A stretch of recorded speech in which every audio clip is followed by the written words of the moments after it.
आलोचनाओं पर जयशंकर ने चुप्पी तोड़ी, खूब सुनाई खरी खोटी। अमेरिका और यूरोपीय देशों को जयशंकर ने धो डाला। चीन से भारत के रिश्तों पर यूरोपीय देशों की चुप्पी पर ली चुटकी। अपनी बात को स्पष्ट रूप से कहने के लिए विख्यात विदेश मंत्री एस जयशंकर को एक बार फिर अमेरिका और यूरोपीय देशों ने बोलने के लिए मजबूर कर दिया। पिछले काफी समय से भारत चुप्पी साधे अपनी आलोचनाओं को सुन रहा था, लेकिन जब विदेश मंत्री से सीधा सवाल कर दिया गया तो फिर विदेश मंत्री ने भी ऐसा जवाब दिया कि सबकी बोलती बंद कर दी।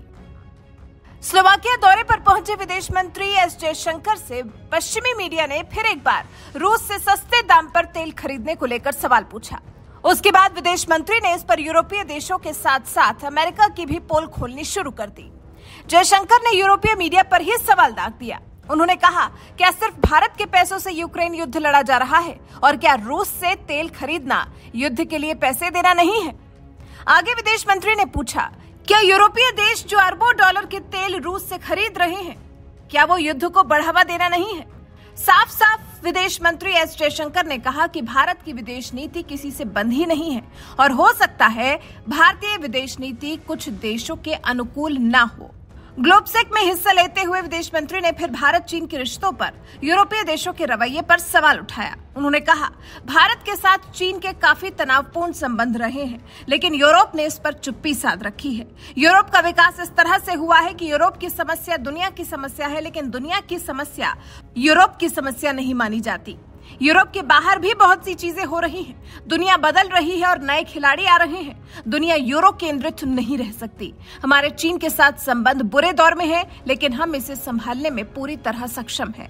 और उसके बाद जिस तरह से अपने हितों की रक्षा करते हुए भारत ने गेहूं के निर्यात पर जो प्रतिबंध लगाया है, उससे और देशों को हो रही तकलीफ पर भी एस जयशंकर ने ऐसा धोया कि फिर कोई सवाल उठाने से पहले 100 बार सोचेगा। उन्होंने कहा, इस साल अब तक 23 देशों को गेहूं का निर्यात किया है। क्यों अमेरिका, यूरोपीय देश ईरान के तेल को बाजार में नहीं आने दे रहे? वो क्यों वेनेजुएला को बाजार में अपना तेल बेचने नहीं दे रहे हैं? अमेरिका और यूरोप ने हमारे पास तेल के जो भी स्रोत हैं उसे निचोड़ लिया है और कह रहे हैं, ठीक है दोस्तों, बाजार नहीं जाते हैं और हमारे पास बाजार की सबसे अच्छी डील है। मैं नहीं समझता हूँ कि एक ठीक रवैया है। भारतीय विदेश मंत्री के बयान ऐसे वक्त में आए हैं जब रूस से तेल खरीदने के मुद्दे पर पश्चिमी देश लगातार भारत के खिलाफ दुष्प्रचार कर रहे हैं। पश्चिमी मीडिया में यह भी दिखाने की कोशिश की जा रही है कि रूस से तेल खरीदकर भारत पुतिन की यूक्रेन युद्ध में आर्थिक तौर पर मदद कर रहा है। विदेश मंत्री ने कहा, हम उन्हें तेल खरीदने के लिए भेजते हैं, आप बाजार में सबसे अच्छा तेल खरीदो, हम ये कहते हैं। फिर लौटकर रूस को आर्थिक मदद पहुंचाने का सवाल जब जयशंकर से दोहराया गया तो उनका कहना था, इसका कोई आधार नहीं है। अमेरिका बहुत चिंतित है तो वो ईरान और वेनेजुएला के तेल को बाजार में आने दे। जयशंकर ने कहा, यूरोप तेल और गैस दोनों खरीद रहा है।